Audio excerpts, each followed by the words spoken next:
to enable these questions to be asked. So at this stage, I'll call on the ushers and stewards to position the microphones so that the questions could be asked. Okay, so the gentlemen on either side of the middle row are with the microphone. So if you want to ask a question, please put up your hand. You catch my attention, I will call. All right, so we have the president of the Ghana Journalists Association who is supposed to embody your collective aspirations. So I would accord him the courtesy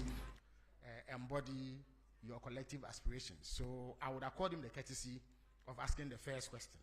So Mr. Jumfo, you may ask the first question. Moses of Bloomberg. And then one lady in the middle to bring the number to 4. Mr. Jumfo, you may ask your question, please. Thank you, Honorable. Mr. President, thank you so much for this opportunity and having been given the opportunity to set the tone for the media encounter. Permit me to commend you for availing yourself for this media encounter and for your commitment to transparency and accountability. Your willingness to face scrutiny just 8 months into your term set a commendable example of good governance. We also wish to commend you for your assurance and firm commitment to safeguarding the safety and protection of journalists across the country. Now my question, Mr. President, as you may be aware, remuneration and general working conditions in the media are not the best, especially in the state-owned media, which falls under the authority of government. This situation is a key factor in our low ranking on the World Press Freedom Index under the economic indicator. What measures is your government putting in place to improve working conditions in the state-owned media and also to provide relief for those in the private media? Also, assault on journalists are on the rise. And I know this is of great concern to you as a journalist yourself and a proud member of the Inky fraternity. The Ghana Journalists Association would therefore like to know what your government is doing to address this disturbing trend. Thank you, Mr. President. Thank you very much. Kojo, you may have the microphone now. Good evening. My name is Kojo Prekodankwa, Kesben Media. In your remarks, you did touch on the issue of mining, and I want to commend your government. And I want to commend your government with the achievements you chalked. But recently, we heard that Ghana Water Company is proposing almost about 280% increment in tariffs. One of the major reasons they raised has to do with Galamsey and how it is affecting them to get us good or potable water. In this way, I would want to ask, Mr. President, would you then consider the argument that we should have the state of emergency when it comes to illegal mining? Thank you. Thank you very much, Kojo. I believe I called the Moses of Bloomberg. Yes. Your Excellency, thank you very much. My name is Akol Moses, a correspondent of Bloomberg. Your Excellency, Ghana's economic indicators have turned into a positive trajectory, and buoyed by the ratings you also referenced and investor confidence. Do you think that that gives enough scope for you to go back to the international capital market, maybe for your first Eurobond after the defaults? Thank you. Okay, so we'll take the final question in this batch from the lady whose hand is up.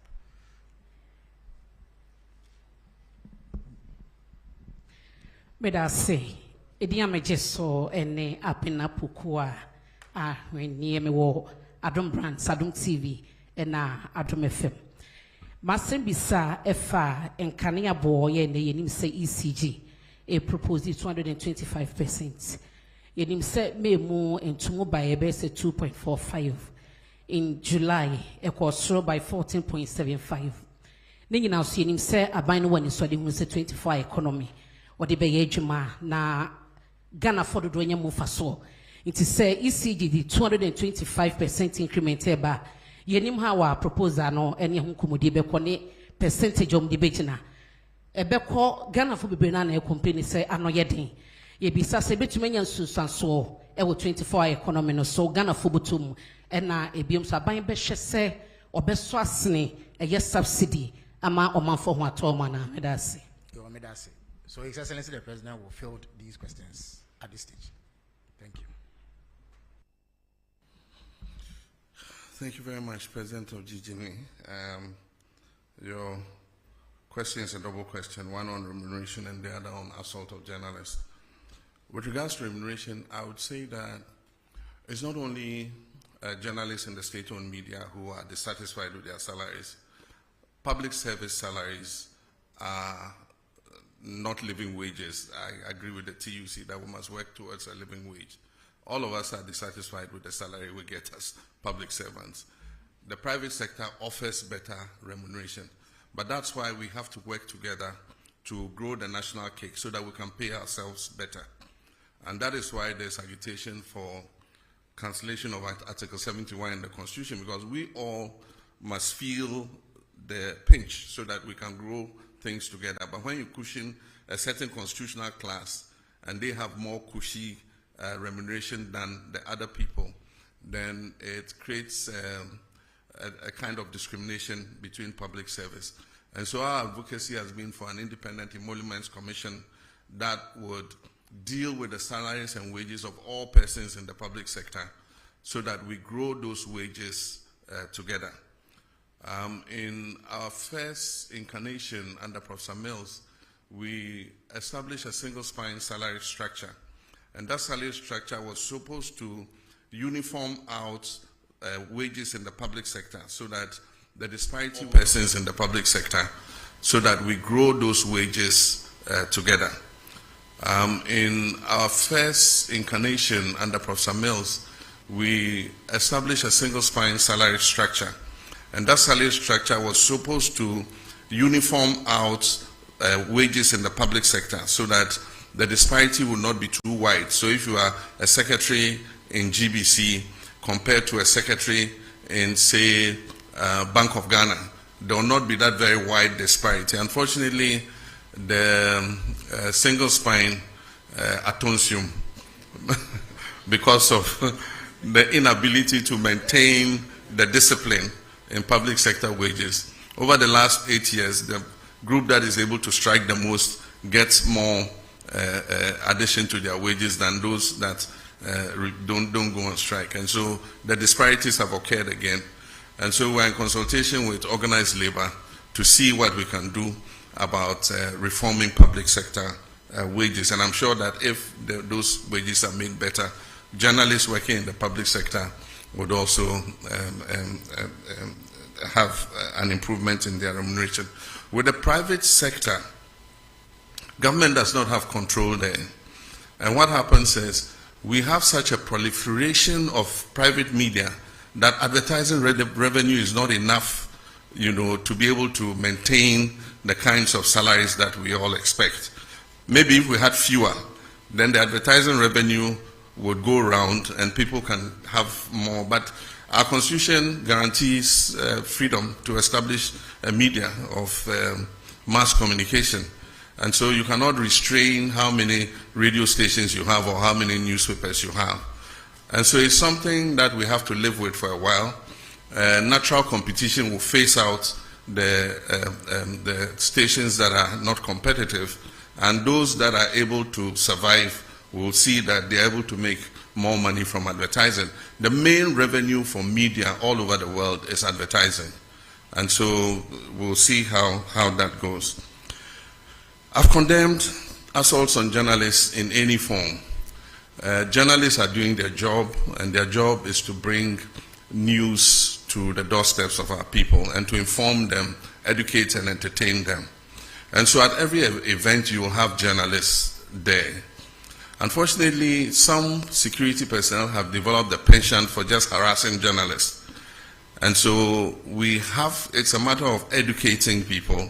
It's a matter of, sanctioning people who assault journalists. And I've been speaking with my president of GJA, saying that we're going to bring them together with the security agencies so that they must carry out an awareness amongst their people who provides security at events that if you see a journalist at an event, he is also doing a job like you, the security person, are doing your job. And so you don't have the right to assault them or to manhandle them. And so we'll keep working at it. I mean, definitely, as a member of the GJA, a lifetime member of the GJA, there's no way I'll condone assault of journalists in any form.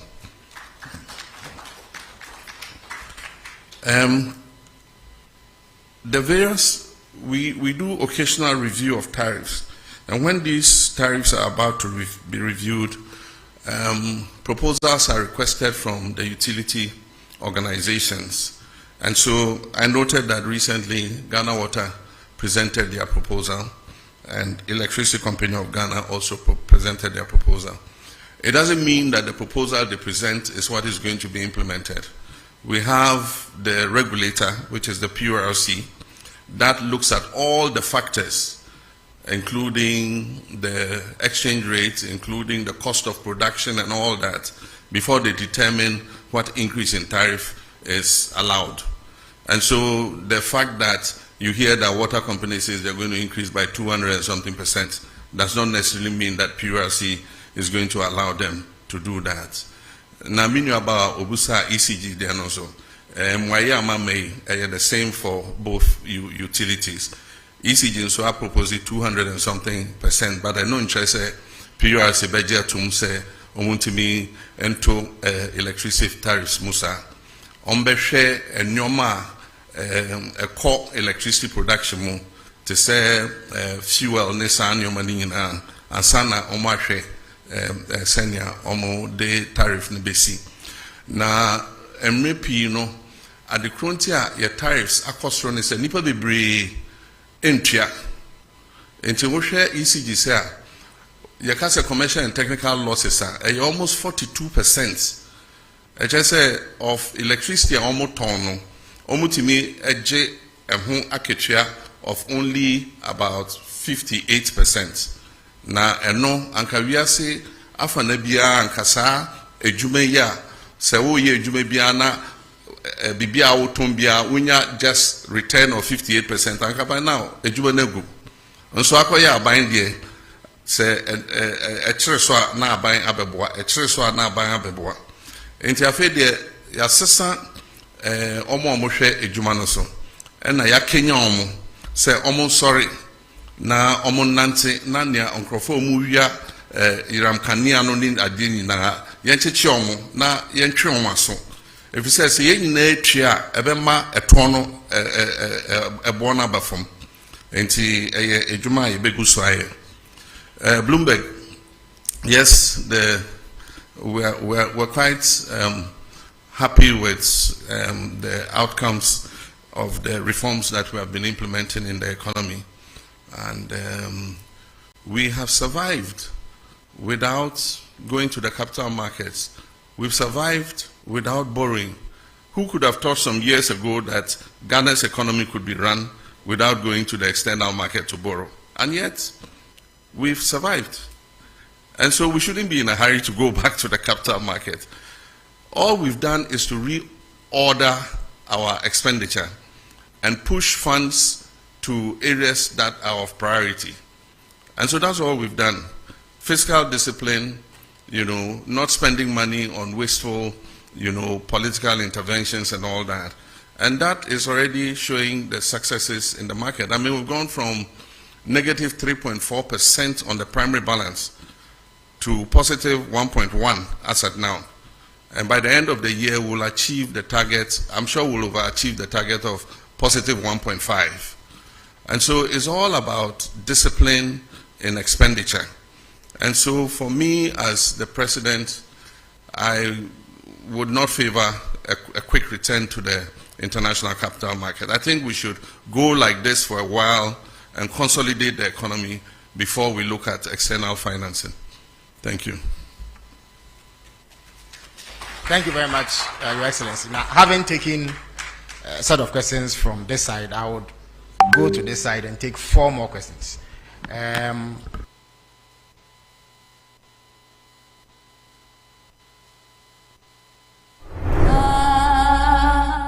This season, a new journey begins.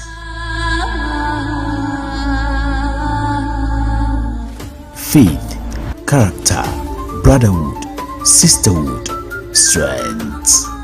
Test after test, lesson after lesson. Who will rise to the challenge? An experience built on din and discipline. A show where values shine brighter than firm. Don't miss the world premiere of the Ummah Show this Friday, 12 September at 8 p.m. only on Baina TV.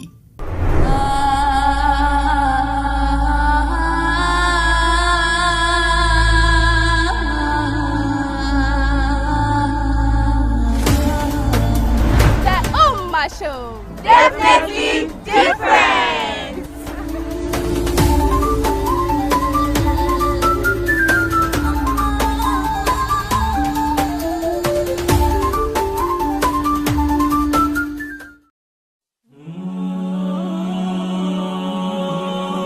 May I have your attention for the following announcement? Kekeli Muslim Community, a non-governmental Islamic organization renowned for its humanitarian works and dawah amongst Muslim and non-Muslim, is inviting the general public, especially Chi, Fanti, Ewe and Gadangbe speaking Muslims to its special meeting. Come, let's familiarize to build a strong organization for the purpose of propagating Islam. Meetings are going to take place at the following locations: Ashaman at Tulaku Mala Nash Mosque near the China Mall, Nima behind Ghana Commercial Bank New Research Mosque, Alaska, Medina, Old Road near the Chief's Palace around the police station. Date 14th September 2025. Time 8:30 a.m. to 12 p.m. Call the following numbers for more details and direction: 0201 868 782 or 0244 539 196 and 0244 781 739. Thank you.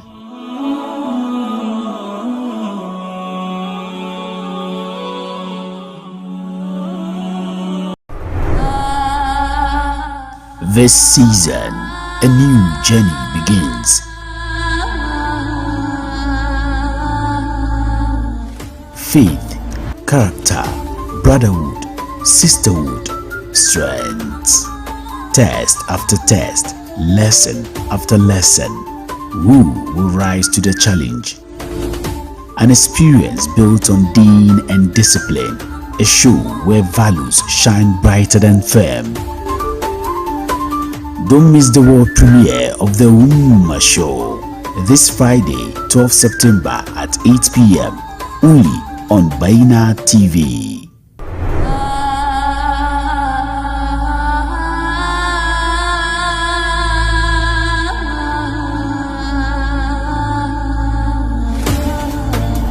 The Ummah Show. Definitely different.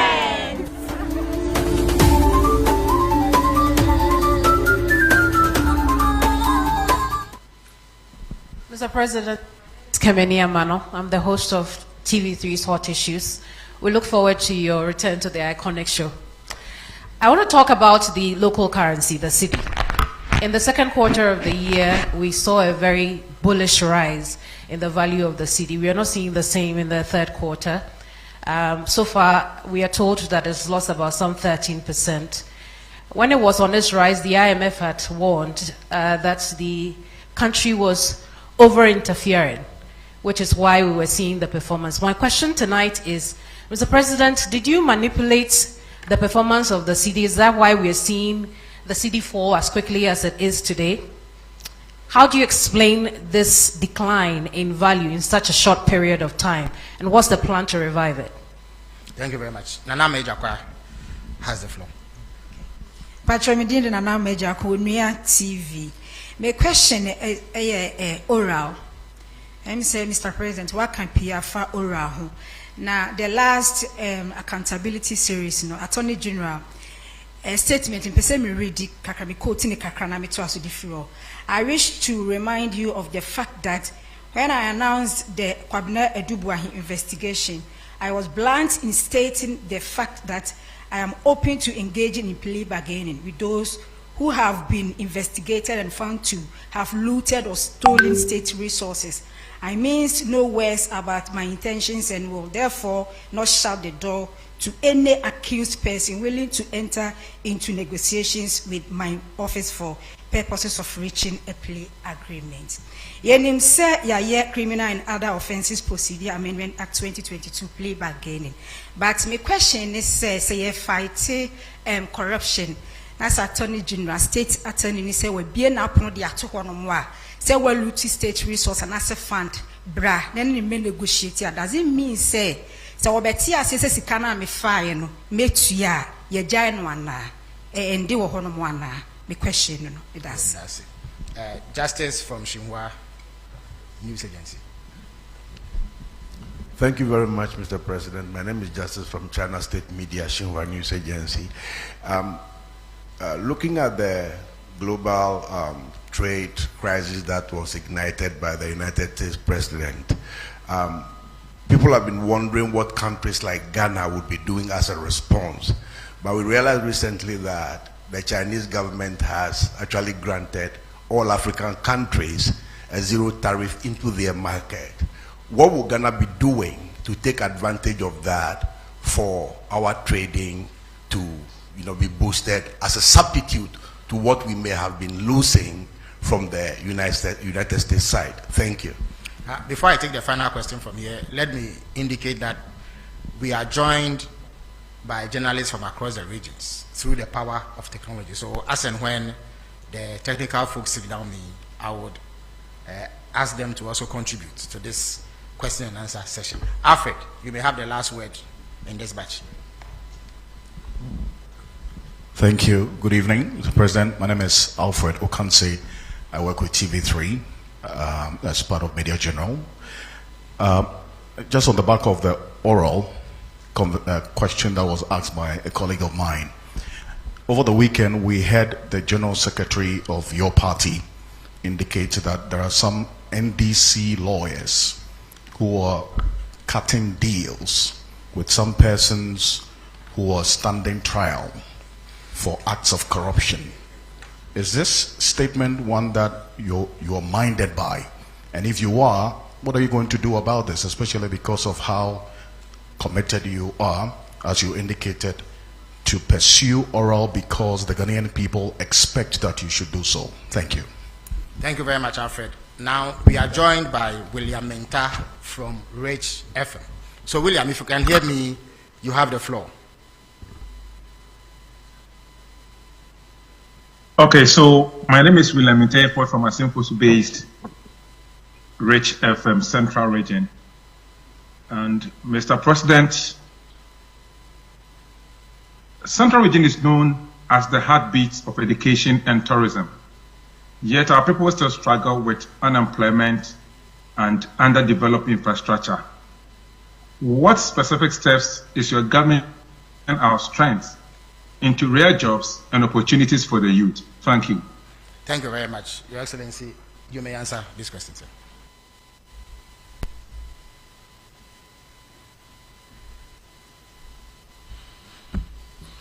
Thank you very much. The first question is about the rise in the value of the city.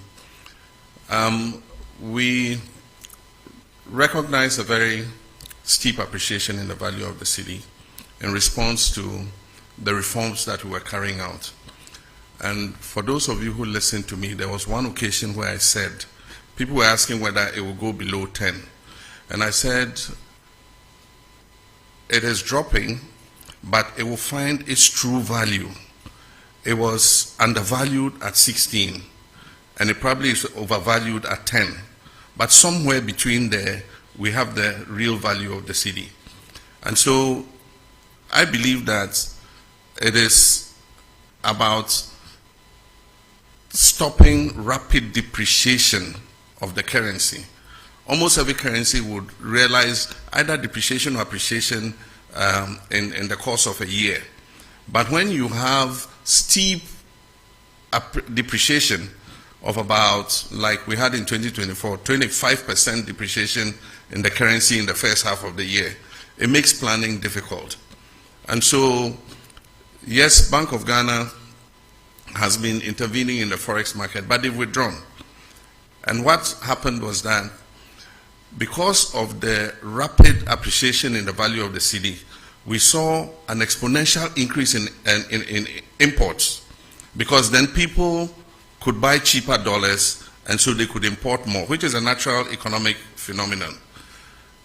But on the other side, exporters are not happy because they get less cedis for what they export. And so every country tries to find out a balance where exporters are able to do good business and importers are not overburdened by high forex rates. Where that lies, I don't know. I'm not a central bank.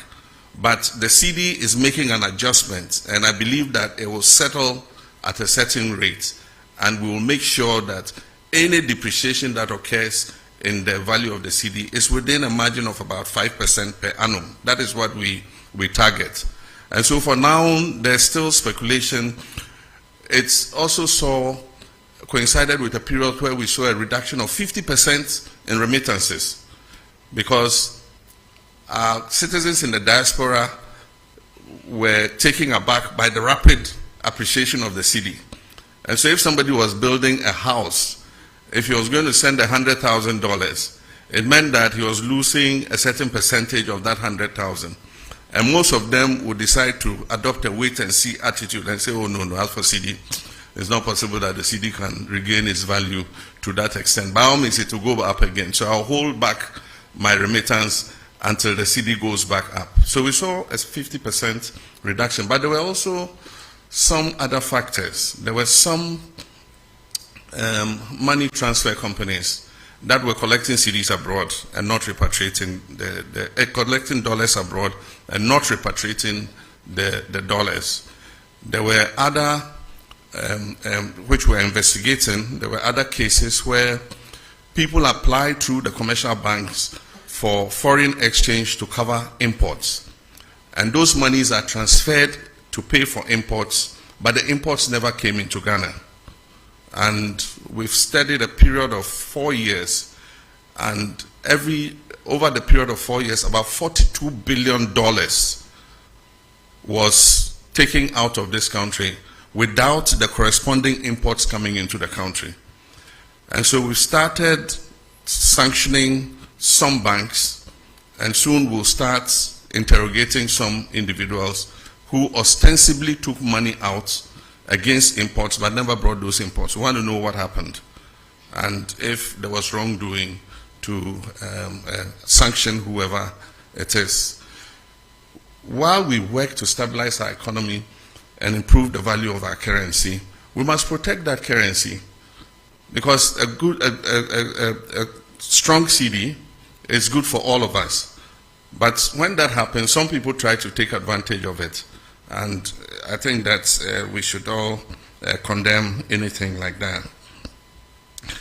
FR investigations now with regards to oral.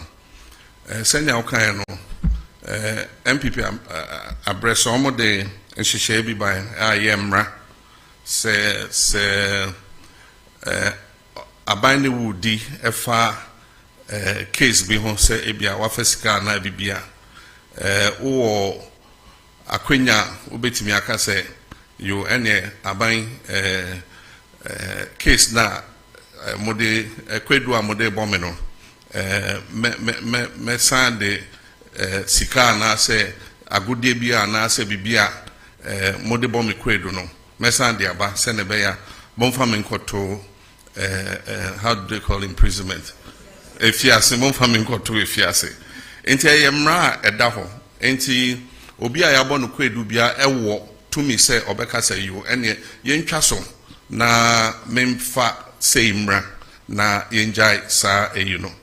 Enti eno enye aban ene ebeka eye nipa ye de na kugina court.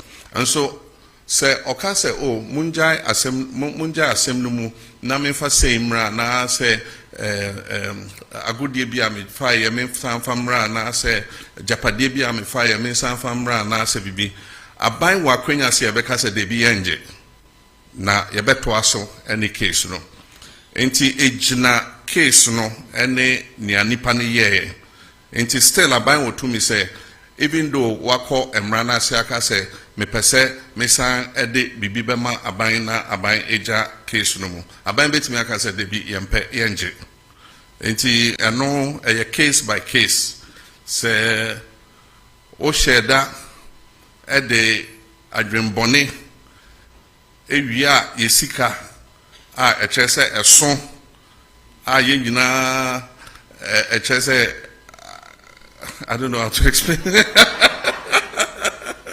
I just say, I bought a buying and answer or mine a car. You to me say, Becca say, and pet near or day bano. Na ya do back to a fiase. But Nibe will raise no case. Now, what then go to a fiase, 1 hour between the Anamano, 1 hour between or Yara out the Nebeco hospital. And he say, we are Sika na Ocasa or Sandy Sika Bemawa. And who on for so say ye beji sika chen say ye di nipan be ko efia say nti ye no de Attorney General and a behwe no akan near here. With regards to trade tariffs and China zero tariffs, it's an incentive for us to export into the Chinese market, and we need to look at the items that China imports and see where we have a comparative advantage to be able to take up those imports. I know that China imports a lot from the US, and there's a trade tariff war between US and China. So China is looking for alternative markets to import those items. And so they import a lot of meats from the US, they import a lot of maize from the US, and other agricultural products. And so if we have arable land and we're in a position to expand our production, then the zero tariff will make meaningful sense. Then we can take advantage of it. But it is just a figure if we are not able to respond and be able to export into the Chinese market. But I think that it offers an opportunity for diversification of markets. Nobody wins tariff wars. It's unfortunate that America has appended the whole world trade system. We all work towards a rules-based trading system. It took years of negotiation from Rio to Doha round and all that. And eventually, reasonable tariffs were agreed between countries. Countries like Africa enjoyed zero tariff into the US because we were in the developing world. And so it was a concession that the US gave. And what you that, you know, a lot of people have a good disposition towards the US because the US has been kind to Africa and all that kind of thing. But in comes President Trump. He has a more transactional mindset, and he says that the US has been taken for granted for a long time. And so even countries like Ghana in Africa, he slapped a 15% tariff on us from zero tariff. And so AGUA is technically dead. It was due for renegotiation in September. There's no way with this 15% tariff, AGUA is going to be renewed. But we're just watching carefully. The power to impose tariffs is that of Congress. But in this case, the US president always pushes the limits. And so there's a case in the US Supreme Court to determine whether his imposition of tariffs are legal or not. And so depending on what the US court says, the tariffs would either be permanent or they might have to go back to Congress to endorse the tariffs that he has imposed. And then from the Central Region, Rich FM, he asked what we're doing to enhance the tourist attraction of the Central Region. It's all about infrastructure. It's also about service. With infrastructure, even the travel time to Central Region is, even the travel time to central region is a major problem. In Ghana, we've maintained single lane, highways for a very long time. They are prone to accidents. A lot of accidents occur. Now every day you hear there's an accident on the Kumasi Road, there's an accident on the Cape Coast Road. And that is because when two vehicles oncoming and going are using a single lane, the tendency for, head-on collisions are very real because of wrongful overtaking and all that. So one of our first things that would enhance tourism in the central region is that we're dualizing the road all the way to Takoradi. It will reduce travel time to Cape Coast. It will allow somebody to wake up in the morning, travel to Cape Coast, enjoy his tourist experience, and be back in the evening to Accra to sleep. And so reducing the travel time will help enhance that. But apart from that, we must identify what the tourist sites are, improve their attractiveness, and also improve the service delivery. One of the things that affects tourism in Ghana and West Africa is that our service is poor. You go to a restaurant and they think that they are doing you a favor. You go to eat and they think that you owe them, to serve you. If you go to other parts of the world, it's completely different. You are compelled to spend your money because they are all over you. Even before you finish the drink that they have given you, you are halfway. Can I bring you another drink? And if you are the shy type and things, you always say, oh, yes, yes. And you forget that you have to pay for it. And so we must improve our service delivery. Owners of services must take professionals who know how to be courteous to customers, to know that we are in this job because you've come here to eat, or you've come here to do this. And so that's one of the drawbacks of our whole tourism experience. And most times you spend so much money, set up an establishment, instead of going for professionals, you go and haul your relatives from the village to come and serve people. They pay and they can't even get their change. You can't find the waiter who took your money. And when you even find them, he says, oh, we have no change. I mean, they have a certain sense of entitlement. And so until we reform all these, and it's an attitudinal problem, until we reform all these, and people who own these establishments make sure that service delivery is at near 100%, we would not be able to attract enough tourists into our country. We have a beautiful country. People come and, they just say, look, this country is good. But if you hear a lot of the feedback and you say, oh, but what is negative about it? Oh, your service is not the best. Always, that's the feedback that comes. But the government will do its part. Government has the responsibility for making sure the infrastructure is good. And we're starting with the road, making sure that we dualize the road all the way to Cape Coast and Central Region so that people can travel easier to go and enjoy the tourist attractions there.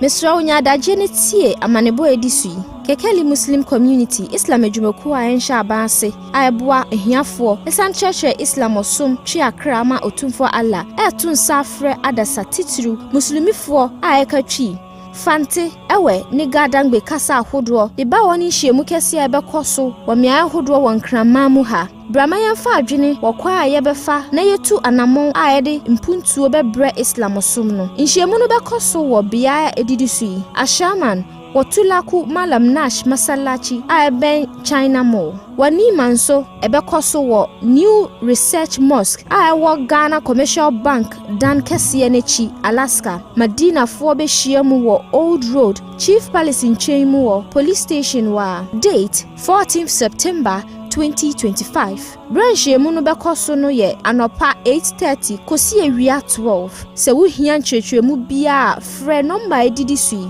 0201 868 782 ana 0244 539 196 and sana 0244 781 731.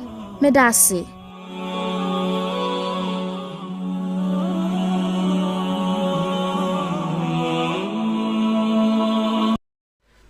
Bernard Avle of Channel 1, Sadiq Adams, Mahama Haruna from the Savannah region, and there's a lady at the back there, and Joshua from GH1.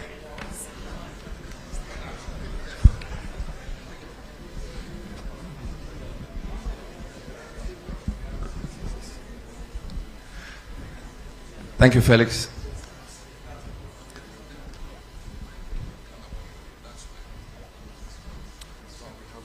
Thank you, Felix. Before my question, I'd like to indicate that there was a question on Galamsey, which I believe has Yes, not I been just answered. prompted His Excellency, and he will deal with it. Yeah. Thank you very much. So, Mr. President, thank you for this opportunity. We are told democracy thrives on checks and balances and separation of powers. Your party has a 2/3 majority in Parliament. The Chief Justice you came to meet has been removed, of course, under your hand, although the process was gone through. There is talk of the EC chair and the leadership quote not being fit for purpose by members of your party. Some people fear that these developments and others create a situation where the other arms of government are completely subservient to the executive. In fact, one newspaper expressed the fear that you could be morphing into, quote, a supreme leader, unquote. There is a maximum power corrupts to enable these questions should we be worried? Asked. So at this stage, I'll call on the democracy you came to ushers and stewards to position the microphones and that the three arms of so that the work questions not in could be subservience. asked. Okay, so the gentlemen on either side of the middle row are with the microphone. So if you want to ask a question, please put up your hand. You catch my attention now.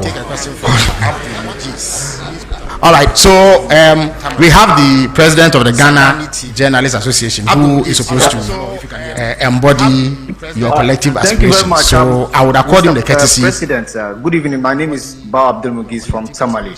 My question has to do with the Tamale and Yendi water project.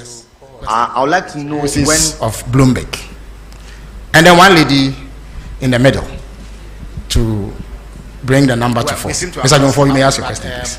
Thank you, Honorable. Mr. President, thank you so much for this opportunity. Yes, Sadiq, you have the floor now. And having been given the opportunity to set the tone for the media encounter, permit me to commend you for availing yourself for this media encounter. Angel TV and Angel Radio. Mr. President, the question is on national unity and peace. There has been a recent spate in social media accounts created by unidentified people purported to be representing ethnic and tribal groups. We have seen some vile attacks, pockets of that on social media, TikTok, and some of them in real life. There has been a number of them, and we observe over 50 that has been set up particularly to attack and inflame ethnic passion and tribal issues. If your security agencies have taken notice of this, what are the measures being taken to ensure that our national unity and cohesion is protected by education and sensitization, as well as trying to put this in a context of not suppressing freedom of expression, as well as maintaining the national cohesion that we have because of these kinds of threats and attacks from social media on ethnic basis? Thank you. Thank you very much. Joshua from GH1. I am Joshua Kujumensa, GH1 Television and Star FM. I'm glad to hear that you personally are telling us that indeed steps have been taken to repeal LI 2462.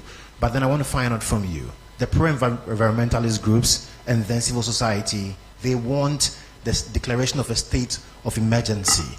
Where's the difficulty in declaring that state of emergency? Thank you. Thank you very much, Joshua. Mama Haruna from Savannah. And then we'll take a final question from the lady from GTV. Thank you very much, Honorable.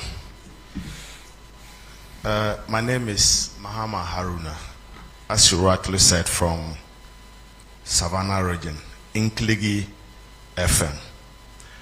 Mr. President, we expected you to say a little on the security situation in the country, especially the unfortunate Boko conflict, and recently the conflict in your own backyard of Savannah region.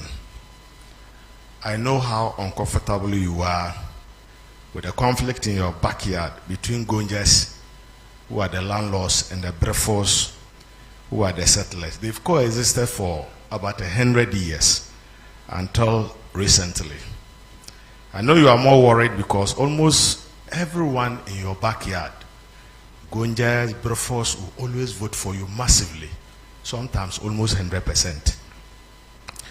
Now, since 1996, when you contested your first elections, first of all, I just arrived from Bole, where you hail from. And I can say that the people are not happy with the curfew imposed on them. Especially in the beginning, people were dragged from their rooms and beaten. There's evidence to that. Now, let me go to my question. You may want to wrap up. No, yeah, I'll wrap up. Mr. President, you've put in place, the Minister of Interior has put in place a mediation committee. Do you think it can resolve the problem? Because some are saying there should have been a reconciliation committee. Moreover, the people are saying since the conflict erupted, they've not heard from you. So what do you have to tell your people? Thank you very much. Thank you very much. So the final question will come from the lady from GTV. Good evening, Your Excellency. Thanks for the opportunity. I'm Salamat Kukwa Pinto. I'm with the Despite Media. Yeah, pardon me, Despite Media, yes. Yes, right. yes, thank you. I wanted to hear something from the creative arts industry when you made your presentation, but I didn't hear anything.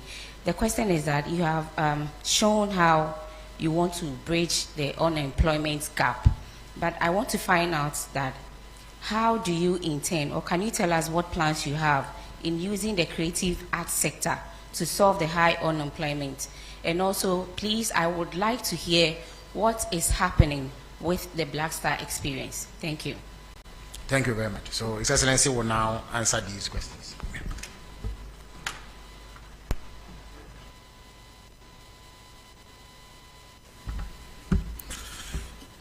Thank you very much. Let me first apologize for missing one of the questions, and that is the accusation that there's interference in terms of the oral investigations. I would have very conveniently said the General Secretary himself is here, and so I'll call him to present his evidence to the public. But I can assure you that there's no way anybody can interfere. I cannot be in people's mind to stop them from attempting to interfere, but I am responsible for making sure that that interference comes to naught. And so I closely monitor. I hold regular meetings with the Attorney General. He briefs me on the status of investigations, and so I'm confident that nobody would have the opportunity to interfere. If anybody goes lobbying people or interfere, they probably are just throwing away their resources. All cases will be